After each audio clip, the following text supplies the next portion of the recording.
Hello everybody, welcome to another daily dose of gaming news and all that good stuff. And as always, I also publish on Rumble, which is on par with everything that I do here, except with XCOM 2. Again, it's going to be it's just a handful of episodes until it's on par with that. And today it's a day for Jedi Fallen Order gameplay episode. Now it's a little bit bigger one. I had some issues recording this third one. I think it is just FYI. I was about everything on Epic, but I think it was the post-processing stuff was also on Epic, and there was something that was occurring every time I died and the game reloaded. Like every now and then, the game will just randomly crash. I did that troubleshooting and lowered just the post-processing because usually it might at least my logic was it might interfere with the reloading process, really how usually Unreal Engine might have some issues, and so far so good. While recording other episodes, I usually tend to die from time to time, and I didn't have a crash. Everything is stable around the 90 frames per second, which it's my cap there because it doesn't reach 144, and because I don't want to fluctuate too much, I just want to target 90 frames Epic, and it's been a stable experience except for the vertical stutter stuff there when it starts loading on the background more level parts of the level.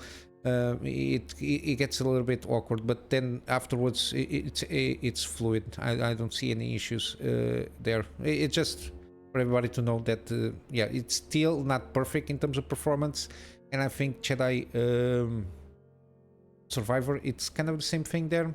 But yeah, everything is on par there, and I'll also publish everything on Patreon for extra support, and I got the post archives on the blogger stuff, and of course from time to time I do some Twitter stuff as updates here and there, or something interesting that I usually share. I share it there. Not much happening.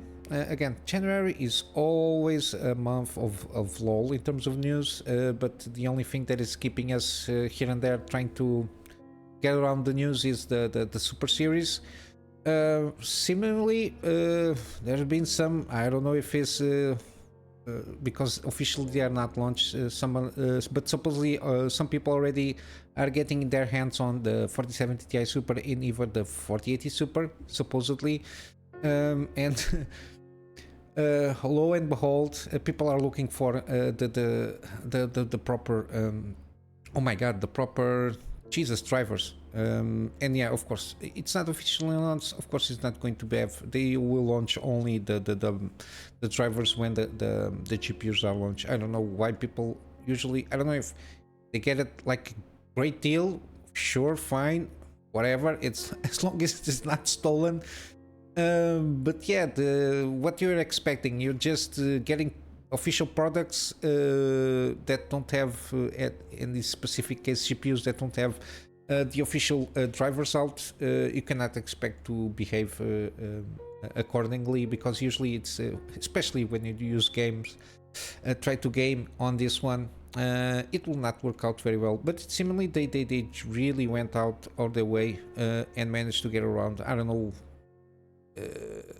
the company. Again, this is I assume it's not faked, but yeah, if you buy a full system and people are already selling these kind of things, I think Nvidia should look at it, or even the AIB partners, because usually it can hurt a little bit the brand, because the people will say, oh, I installed this, in this case a PNI, and it doesn't work, so I want to return, because there are a lot of people out there that don't understand these things. But yeah, it is what it is. But yeah, again, take precaution. There is some rumblings about, I watched the articles here and there regarding GPUs like botched, supposedly 4090s, which are basically ruined 4080s that don't even work.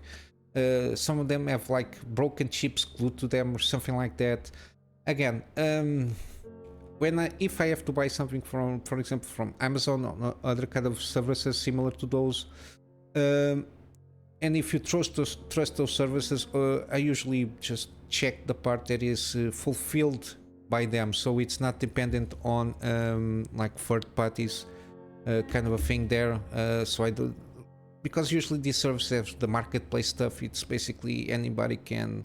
It's just a storefront per se, a digital storefront for other people to sell what they want, and usually I assume there never is going to be a lot of supervision on that front there. But yeah, take care regarding when, and take proper precautions when you buy, especially new GPUs that are coming out, because there is always going to be somebody that will try to scam people.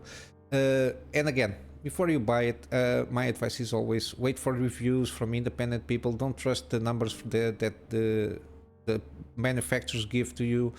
Wait for somebody that you trust that makes those reviews, and they are specialized on those reviews before you buy it. And because you might get a good deal instead of buying the new shining stuff, you might get a better deal with things that are already on the market, because usually when new stuff enters on the market, the things that are on the market itself, they usually tend to be more competitive by lowering their price.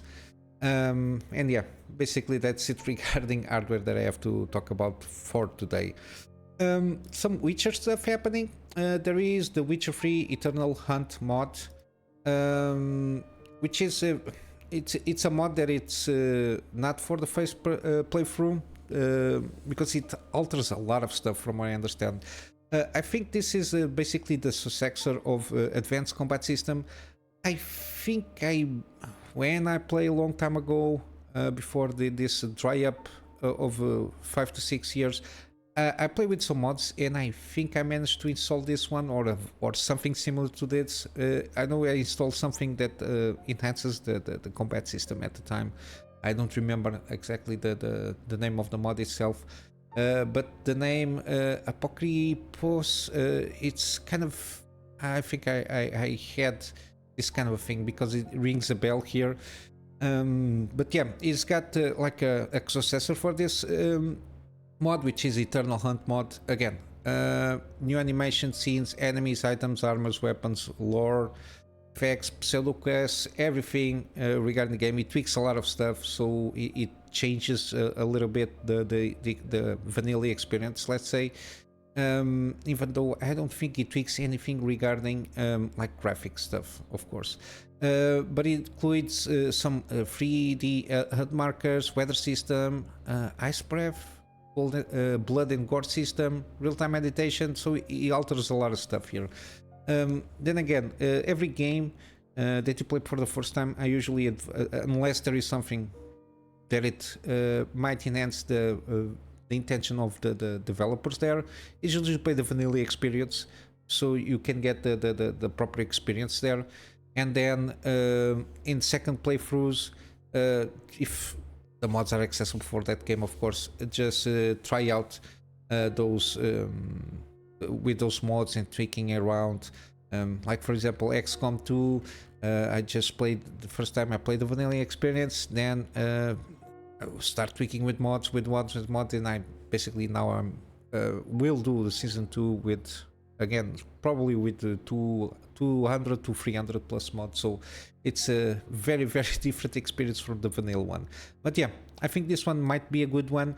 It's a guy that has already been working with other mods there, so I think it's going to be a good one.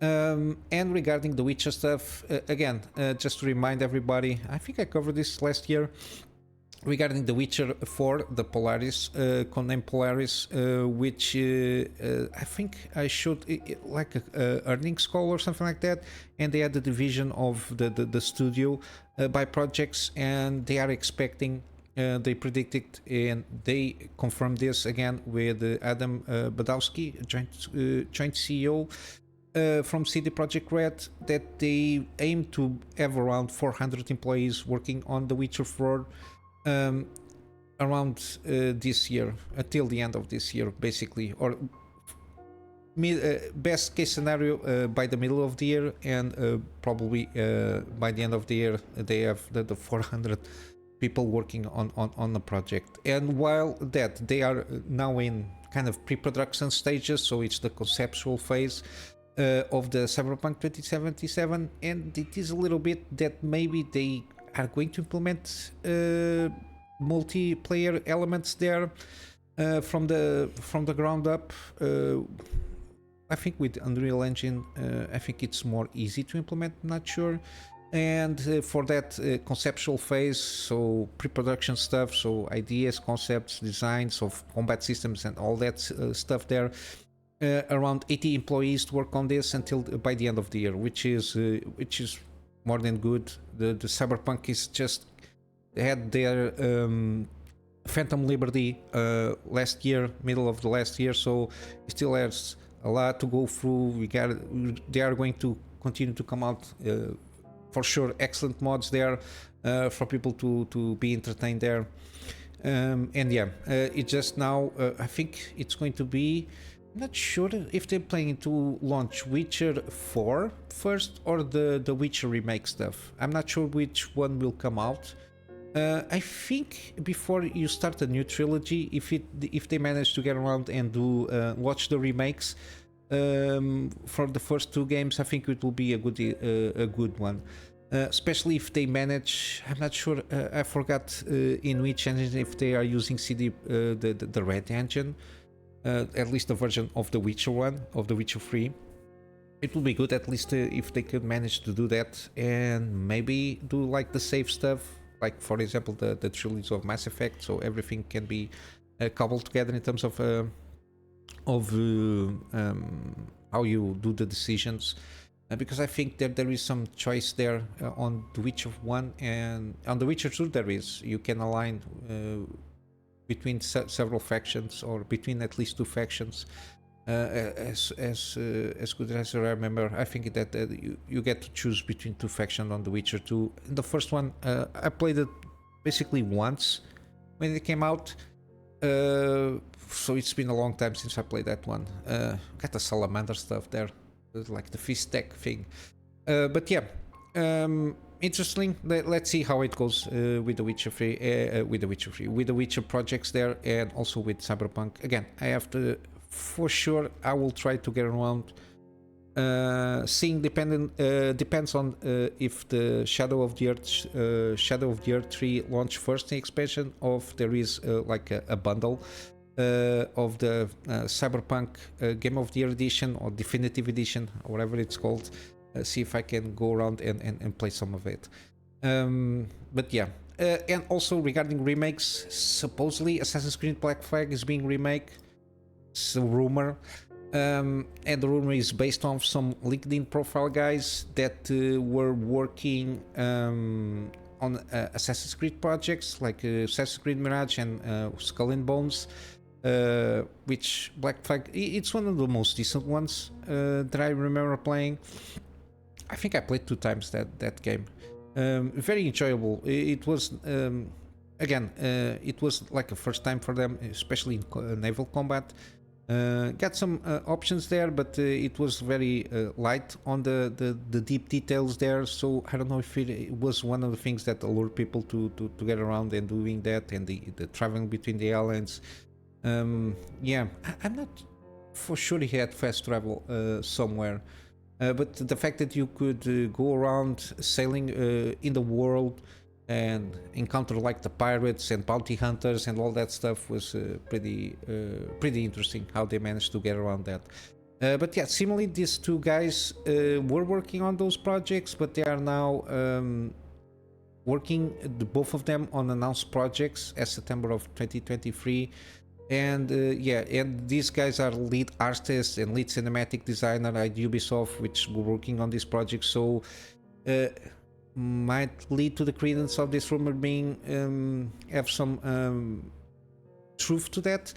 But yeah, supposedly Kotaku reported that Ubisoft was preparing themselves to a remake of that game since June last year. So we might as well see some news this year, maybe, of an announcement. They are official announcement. They are working on the remake, but I think this one can be more like of a polish in terms of graphic fidelity there, and some I don't know, give a little bit more things on the base building stuff. Was kind of what they're trying to achieve was kind of interesting, but it was more aimed at for you to get money. And of course, just stop trying to put microtransaction on this shit. Of your games all have the like the XP boost stuff and get the extra goodie stuff, and the fact that you will never own, they don't want you to own the game. So I don't know, we'll see how it goes, but yeah, it is what it is. Hopefully, I don't know when. I still have high hopes that these guys will start seeing things and decide to make good games, even if they are doing remakes, to make good games. And when you make good games, people will buy the games. And if you don't remove the ability of just deleting accounts because they don't access their Gmail for a year or so, people will buy your games. At least that's my thought there.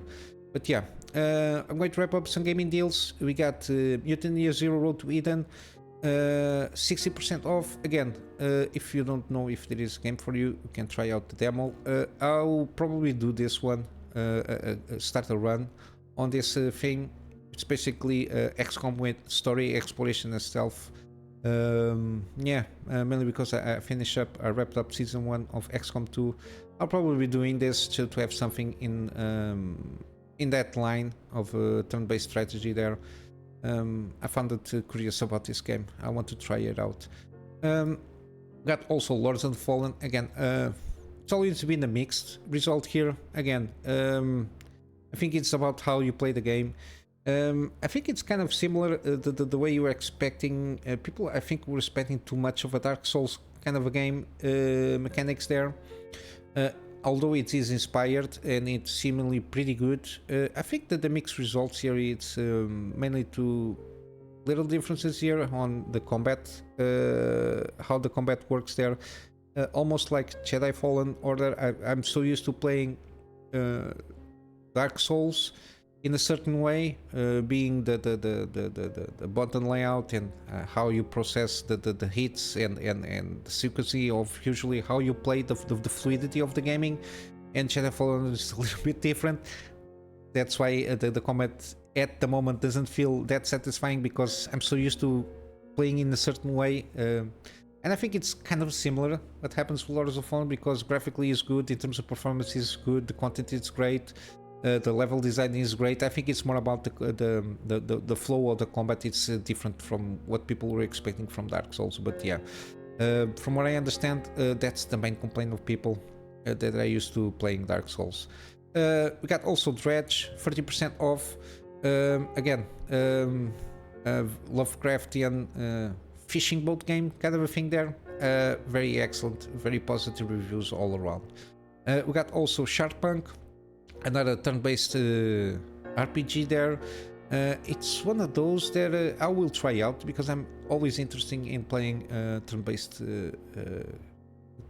combat games there. It's one of the things I like, and if they are in depth, similar like Check the Lines and all that stuff, it's one of those that I will always like to try out and see for myself. But yeah, 25% off. Got also Slay the Spire, 66 until the 2nd of February. And lastly, on Steam, we got nioh Complete Edition, and we got the Steam Pirates vs Ninja Fest. Got a lot of games there, but yeah, a lot of those games are not for me, even though this, again, mostly positive, around 75%. I think it's a pretty decent game. Different twists here on the combat regarding the comparison on Dark Souls, but yeah, very, very detailed game there. And on GOG I found the Evil Within franchise, so 75% on the first game. Again, then you have DLC, I think. Yeah, you can have the DLC there, it's 60% off also. And the Evil Within 2, which doesn't have DLC, so 80% off is the final price of this game. I think it's a again, I made the gameplay series of both of these games in my channel. The Evil Within 2, I think it was an improvement in some cases there.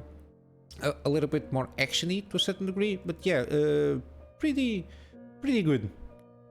Pretty good. Not a 9 out of 10, maybe an 8.5, give or take, but yeah, pretty decent game. And yeah, basically this is it for today, guys. I'm just going to wrap up with a plug on my Patreon for access support. That access support will be basically for storage, for me to be able to get backups of stuff that I do for my clients, and of course some extra space for the stuff that I do for the channel here. And with all that said, guys, I hope you have a wonderful day, and I will see you in the next one. Until then, Kunamy Master out.